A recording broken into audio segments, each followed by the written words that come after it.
अमरावती जिल्ह्यातील चांदूर बाजार येथे जागतिक महिला दिनानिमित्त सामाजिक बांधिलकी जपणारा उपक्रम राबविण्यात आला।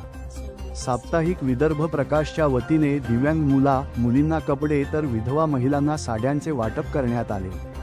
चांदूर बाजार येथील सी टोम्पे महाविद्यालयात हा कार्यक्रम आयोजित करण्यात आला होता। कार्यक्रमाच्या अध्यक्षस्थानी संस्थेचे अध्यक्ष भास्कर दादा टोम्पे उपस्थित होते, तर प्रमुख पाहुणे म्हणून सुरेखाताई ठाकरे, अचलपूर नगरपरिषदेच्या नगराध्यक्षा रुपालीताई माथने तसेच अखिल भारतीय पत्रकार संघाचे राष्ट्रीय अध्यक्ष मनोहर सुने यांची उपस्थिती होती।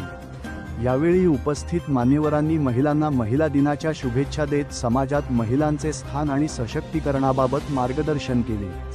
कार्यक्रमादरम्यान साप्ताहिक विदर्भ प्रकाशचे संपादक संदीप वानखडे यांच्या पुढाकारातून सुमारे 200 विधवा महिलांना साड्या आणि 200 दिव्यांग मुलींना कपड्यांचे वाटप करण्यात आले।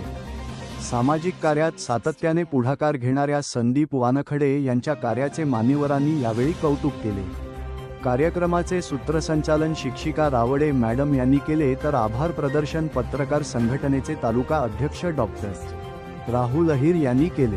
या कार्यक्रमाला विविध क्षेत्रातील मान्यवर, पत्रकार तसेच नागरिक मोठ्या संख्येने उपस्थित होते।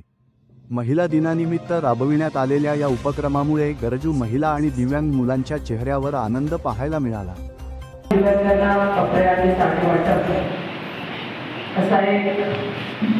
सामाजिक समतोल राखणारा आणि खऱ्या अर्थाने काटेमानाने दिलेल्या संदेशाचा विचाराचं पालन करणारा असा हा आजचा कार्यक्रम संदीप वानखडे यांनी घेतला।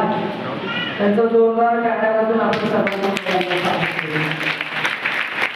या कार्यक्रमाचे सन्माननीय अध्यक्ष, या संस्थेचे अध्यक्ष, आमचे बंधू आदरणीय भास्करदादा टोम्पे, या कार्यक्रमाला उपस्थित असलेले माझे सभापती आणि माझे दुसरे बंधू